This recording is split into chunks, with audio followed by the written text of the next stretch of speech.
కొన్ని ఆడదాగడు loose sales ఉంటాయి. Loose sales ఉన్న దగ్గర ఏం పోస్తున్నావో ఎవరికి తెలియదు. బెల్ట్ షాపులు నీ దాంట్లో రావు. జీవోలో బెల్ట్ షాపులు నువ్వు జీవో ఇవ్వడం ద్వారా ఏం చేశావు? చంద్రబాబు నాయుడు ఏం చేశాడు? ఒకటి ఒప్పుకున్నాడు, భయంకరంగా ఉంది పరిస్థితి, కంట్రోల్ లేకుండా ఇది ఉంది అన్నమాట వాస్తవము.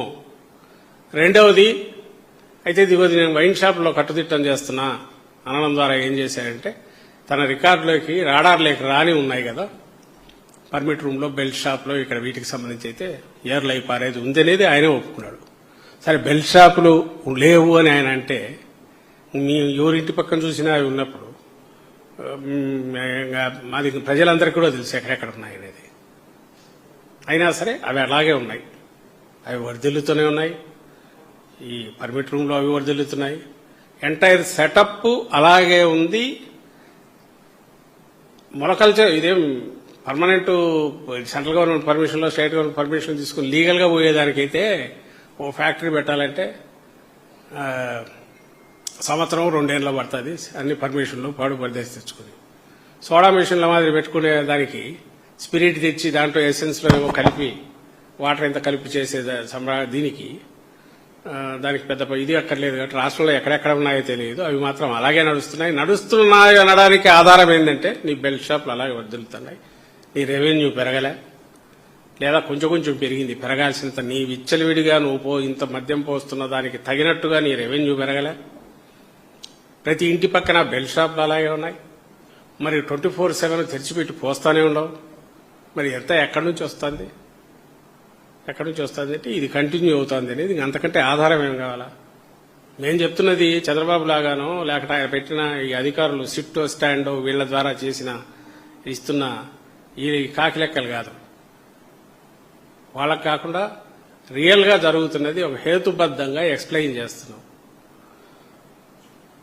జోగి రమేష్ దాంట్లో ఈరోజు అరెస్ట్లో అన్యాయము, దుర్మార్గము, బహుశా నియంత్రణ పాలనలో కూడా లేనంత కంట్రోల్డ్ వ్యవస్థను కంట్రోల్ చేసి ఉక్కు పిడికిలితో ఆయన నడిపిస్తున్నది బహుశా హిట్లర్ టైంలో కూడా ఉందో లేదో నాకు డౌట్. ఎందుకంటే అప్పుడు ఇంత టెక్నాలజీ లేదు, ఉంటే అక్కడ నడిపేవాళ్ళు అనుకుంటా. ఇప్పుడు ఎవ్రీథింగ్ రియల్ టైం గవర్నెన్స్ కదా ఆయన చేతిలో ఉండే, రియల్ టైం పొలిటికల్ గవర్నెన్స్. కాబట్టి ప్రతిదీ తన చేతిలోకి వస్తుంది. కొడుకు ఎన్ను మించిన మేధావి లోకేష్. ఆయన పెద్ద టెక్నోక్రాటు, ఫ్యూచర్ ఇది. ఈయనకేమో విజన్ ఉండే, ఆయనకేమో ఇంప్లిమెంటేషన్లో పక్కా పట్టు ఉండే. కొడుకు అగ్రెసివ్ గా పోతాడు, పైగా రెడ్ బుక్ ఒకటి రాసి పెట్టుకున్నాడు దాంట్లో. సో సిస్టమ్ మొత్తాన్ని ఏ రకంగా చేసి, అందుకే దీన్ని అసమర్థత అనలేము. అది ఒక రకంగా సర్టిఫికేట్ ఇచ్చినట్టు. పాపం తెలియక జరిగిందిలే, చేతగాకపోయింది కంట్రోల్లే, ఆయన అనుకున్నాడు కానీ చేయలేకపోయాడు. లేదా పొరపాటున ఏదో జరిగింది అనేది కాదు.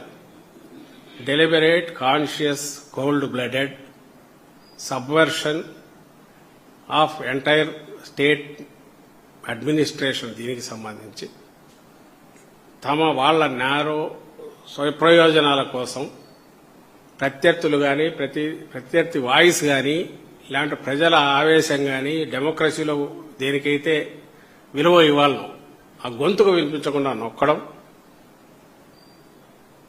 వీళ్ళు చేసే దారుణాలు, దుర్మార్గాలన్నీ ఎదుటి వాళ్ల మీద కానీ, అమాయకుల మీద కానీ తోసి రెండో పర్పస్, ఒక దెబ్బకు 2 పిట్టలు చేయడం అనేది ఇప్పుడు ఈ మెచ్యూర్డ్ వీళ్ళ ఏమంటాం ఇదైన సిస్టంలో మెచ్యూరిటీ సాధించిన తర్వాత లోకేష్ గారి, చంద్రబాబు గారు చేస్తున్న పనిలాగా నాకు అనిపిస్తుంది.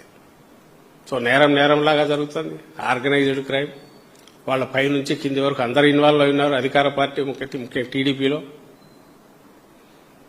కూటమిలో చేతివాటం ఉండేవాళ్ళు, ఇంకా వాళ్ళు మిగిలిన వాళ్ళు కూడా ఉండొచ్చు. కానీ ప్రధానంగా ఎందుకంటే దీనికి అలవాటు పడింది ముందు నుంచి ఇలాంటి mafia style of functioning Telugu Desam party పెట్టిన పేరు కాబట్టి దాంట్లో ఇప్పుడు మోర్ ఫైన్ ట్యూన్ చేసినాడు లోకేష్. ఈయన వచ్చాక టెక్నాలజీని దానికి అప్లై చేసినట్టున్నాడు, దాన్ని ఫైన్ ట్యూన్ చేసినట్టున్నాడు. ఆ నేరాలు మొదలు పెట్టడమే కాదు పక్కగా జరుపుతూ వీటిని ఎట్లా దాచిపెట్టాలా అనుకుంటుంటే ఇప్పుడు దానికి సొల్యూషన్ కూడా కనిపెట్టి వేస్తే సరిపోయా. ఎట్లయితే గవర్నమెంట్లో ఉన్నప్పుడు అన్ని వాళ్ళవి లేదా తర్వాత మా మీద వేస్తూ వచ్చారు మేమున్నప్పుడు. ఇప్పుడు నెక్స్ట్ 3 ఏళ్లు కూడా గత ప్రభుత్వం నాటివో లేకపోతే అప్పటి నుంచి జరుగుతుందో వీటిని ఇప్పుడు దీంట్లో అవి నడుస్తాయి. ఇప్పుడు కూడా వీళ్ళే కంట్రోల్ చేస్తున్నారని చెప్పేస్తే మరి వ్యవస్థ వాళ్ళు అధికారులు రాస్తే దానికి ఒక వాల్యూ ఉంటుంది.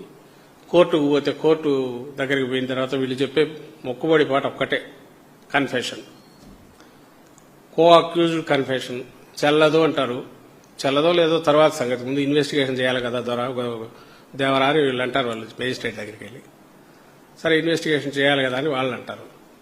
లేదు సొంత కన్ఫెషన్, ఎందుకంటే దానికి సిగ్నేచర్ అక్కర్లా, వీళ్ళు కొట్టుకుంటారు కూర్చొని.